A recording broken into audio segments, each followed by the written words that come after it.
It doesn't seem normal to you, but it's normal to him. And your way doesn't seem normal to him. So how do we respond to each other? That's what we have control over. We don't have control over the fact of their differences. You can't change what family you came from. We do have differences because of our gender. We're female and male. We have differences because of all kinds of things. So let me go over some of those things that are our common differences. And these are things you may relate to some of these. One of the most common things we recognize is that we have different personalities. Two basic groups are we're introverted and extroverted. And often we're drawn to the opposite one. I'm an introvert. My husband's an extrovert. That means he likes to go be with people all the time. I have to make myself get out with people. I can be just perfectly content being at home alone. But then I get sad because I'm lonely. So nobody comes to my door and says, "Hey, Joyce, I want to talk with you." I love it sometimes. But I've got to get out of that door. As I told my husband the other day, I don't talk to anybody unless I walk out the front door. Or I'm coaching them or talking with you on the video. Which I love to do those things. They're just part of my nature. They're so much fun. And so we have different personalities. And yet I wanted to be with him because he got out and did so many fun things. Fun things that I wouldn't do by myself. Then I love to talk about the linked personalities. And then the 4 different personalities. We have the socializer who just likes to go out and have fun. We have the mobilizer that just wants to figure out how to get it done and get it done now and get it done right immediately. And their way's always right. We have the organizer that knows where everything goes and specifically what it goes and what order it should be done in. And again, they think it all should be right. And their way is the right way. And we have the stabilizer that just wants no arguing in the house whatsoever. And they want it to be peaceful and calm. And they're just fine to sit back and just relax.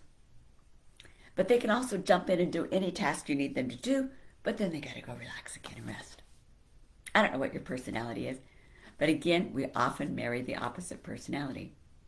My husband is definitely a mobilizer, socializer. That means he loves to be with people and he likes to get things done. It served him well in the military for over 30 years. He could get things done. He could delegate things. And he got a lot done.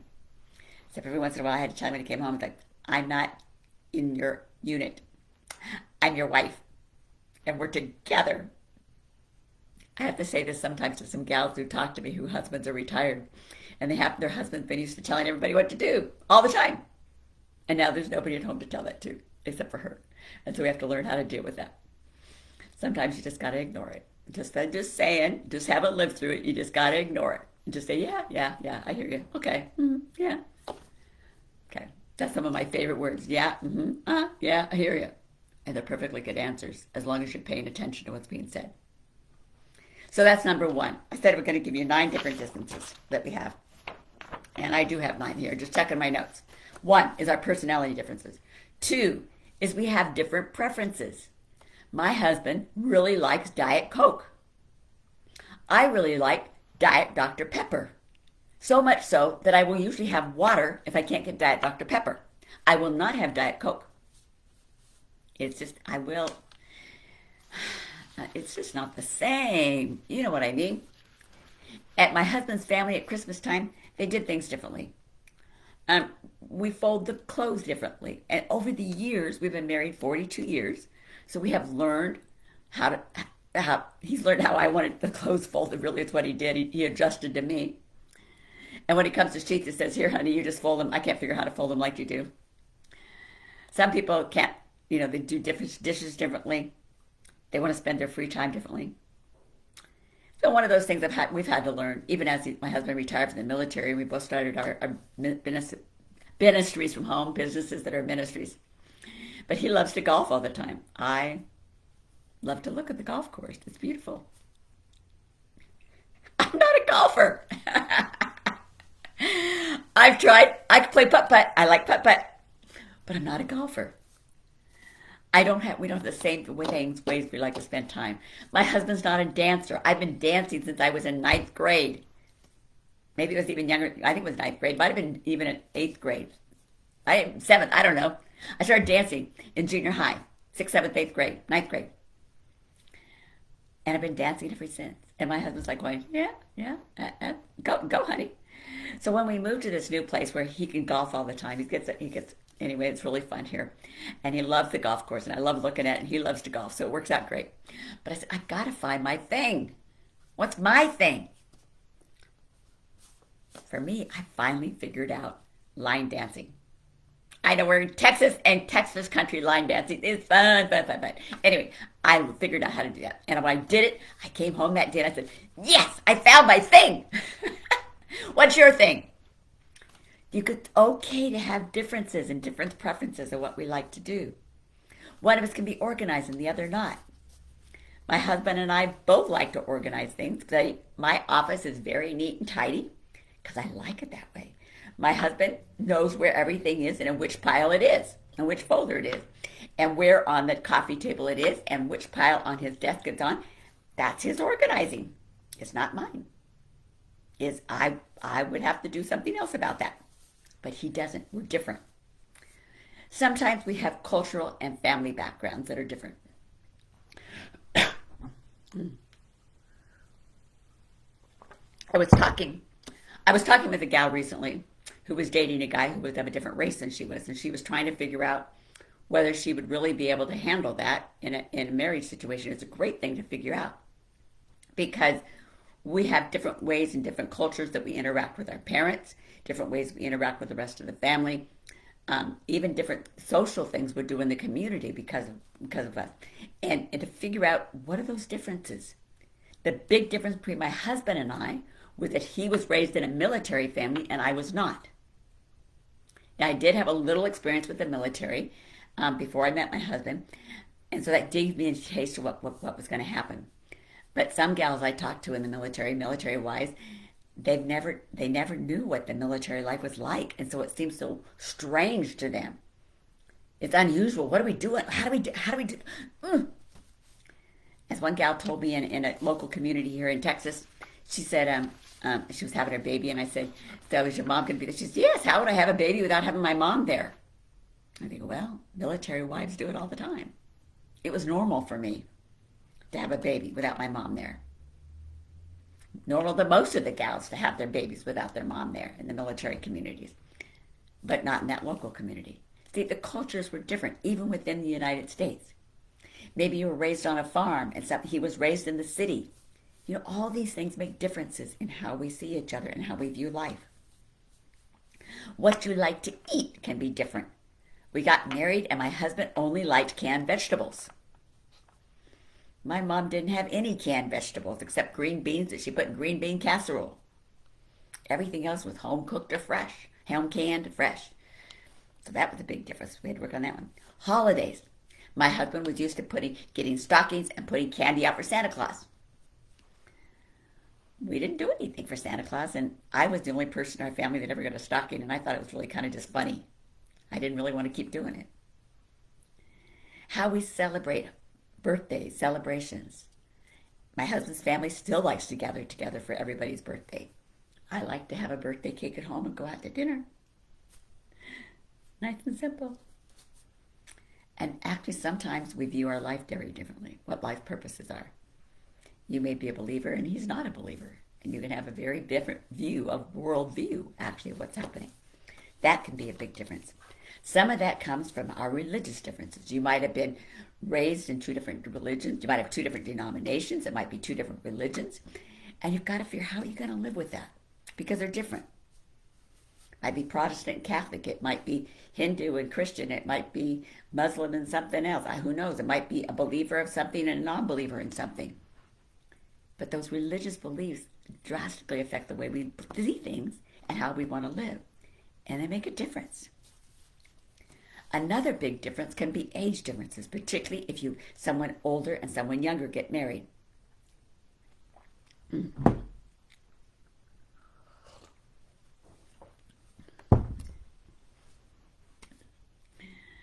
Now, my husband and I are just 2 years apart. I'm the older one in the marriage, and so far it's not made a big difference.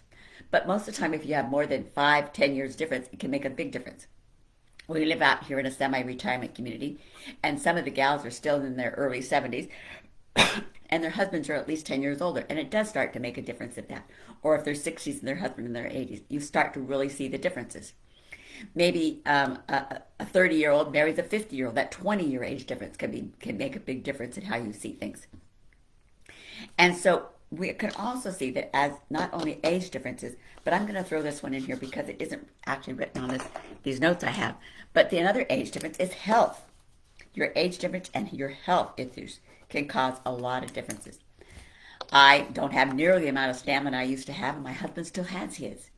And that makes a difference in what we can do. Those differences are things you have to watch out for. Our financial differences. I grew up in a home where my parents lived through the Depression. And so that made a very definite impression on how they wanted to live. They wanted to pay cash for everything. And I brought that concept into our marriage, wanting to pay cash for everything. My husband's family was in the military. They didn't have much money, but they were very used to, getting their house on credit, buying a car on credit, and a few other things if they needed to do it on credit. It was not a problem for them. But it was when I grew up. And so you have to bring those together. That's some of those financial differences. One of the big things we have differences about is how we want to spend our money, or whether we think debt's good or bad. Do we need to pay it off? Do we need to keep it? Do you need to go into debt to build a business, or do you build a business without debt? All those things are things that can be different between two people. You see, we've just gone through 6 of the 9 now, and you could already see that two different people, we can have innumerable combinations of these differences. And that's what makes every couple unique. So let's go over the last 3, and then we'll talk some about what we can do about this. We have educational differences. My husband has been through so many military schools. He has a bachelor's degree and 2 masters, and he's done all this education. I grew up in a household where both of my brothers got PhDs very quickly to avoid the military, which was allowed at that time. I, for the longest time, felt there's something wrong with me because I didn't have a PhD. I did get a bachelor's degree, but that doesn't mean, and I've gotten various certifications and training and experiences and accreditation afterwards, but that doesn't mean I'm really that different. So I don't have the military education. Someone may have never gone to college and someone else has. That will make a difference in how you see things, what you want to be doing. That makes a difference on what subjects we're interested in, what topics we like. My husband actually writes a mystery series for young boys, 10 and up, on up into teenagers and young adults, about 2 boys and 2 dogs, and they have an action mystery. And I don't really like action mystery series. I could tell you what the books are about, but I haven't read them all. I've read 1 out of 5. They're a little too scary for me. I don't like that. It's too, but the kids love them, and boys love them, and some of the girls that love action mystery series, they love those books. I like practical application things. And my husband goes, okay, it's just kind of, okay. He edits it for me, says that's whether it's good writing or not. That's what he does. Then here's number 8. This one often comes up. This one's actually a reason for divorce many times, is we have sexual preferences that are different. I'm not talking about how male and female. I'm talking about in a Christian marriage with a man and a wife as husband and wife. Some of us have a higher sex drive than in someone else. As you get older, one of you may lose your sex drive, your desire a little faster than the other. One person may be a morning person and the other one's a night person. Maybe one person is a planned person and the other person likes to be spontaneous. This is all about sex. Maybe some of you are willing to have sex with kids in the house, and some of you never want to have sex if kids are in the house. We've got differences and preferences. And what we like to do while we're making love can be different too. Those things are different. We come with different desires, and we can work them out. I'll tell you how in a few minutes. Then here's a big topic right now. This has been a year or 2 of a lot of political upheaval in our country, and we can very often marry someone that has political differences of opinion. They might be party A and you're party B. Maybe you're both A, but you still don't even agree on everything. Maybe you think someone's good in office and maybe you don't. We can have differences of political opinion. So let me just tell you, it's okay. Fact is, it's very, very normal to have differences from your husband. He's not like you. I don't want to marry a clone of myself. I got enough issues like it. I don't need to see it twice. He's not like you. Differences are okay. It's what we do with them. We really have three choices. We can adjust to them. Here's a simple one. I like my spaghetti. I like to actually make the noodles ahead of time. Put it in a little casserole dish, about this big. I can't get you the size out that big. And then I like to put a little pepperoni on top. Well, actually, right now I don't even have noodles at all because of the carbs anyway. I put meatballs on the bottom, some pepperoni on top, so my spaghetti sauce on top of that, and some cheese. And I pop it in the microwave, and I love it. My husband, he wants traditional noodles and spaghetti sauce. Pop it in the microwave, or it's fresh. We can live that way. We have learned to adjust my little casserole and his little casserole. It works. You can do things differently. I make 2 salads. I don't make a great big bowl anymore. I make 2 different salads. He likes raisins on mine. I don't like raisins on mine. I like some nuts on mine. He doesn't like nuts on his. It's okay. We can be different. We can adjust. I make 2 different bowls of things. We can adjust to other things. I don't like to stay at a party as long as he does. So we either agree on a time to leave, or I decide I'm going to go ahead, and usually he agrees with me now because he knows I get really grumpy, and I try to control my emotions after 8 o'clock, but I'm not too pleasant. I have to admit it's one of my big faults. I don't know how you are. Sometimes we just have to accept the fact they're different. My husband loves to golf. I need to accept that. But that's why I said then I needed to find my fun thing to do. And then I found line dancing. I like to garden. He'll come out and help me in the garden when I've got new plants and I need somebody to dig holes. But he's awesome at taking care of the lawn. I don't want to ride the lawnmower and mow the lawn. He does a great job of it. We can accept our differences. We don't have to be alike. We can adjust, and sometimes we can just accept that he's different. My husband's now teaching music lessons for little kids, piano and guitar. The way he's teaching piano lessons is not at all the way I would teach piano lessons. In fact, as I taught our boys piano when they were in homeschool. But that's okay. The kids he's teaching her love it, and my husband's thoroughly enjoying what he's doing. It doesn't have to be the same. We can just accept the fact we're different. And then we have a third choice. So we can adjust, figure out how we can do things slightly different, or find a compromise. We can accept the fact we're just different and go on living. Or we can, if it's really a big issue, we can agree to disagree. That one's probably not the easiest one because you still wish they'd be like you. But it's what they are. They're not like you.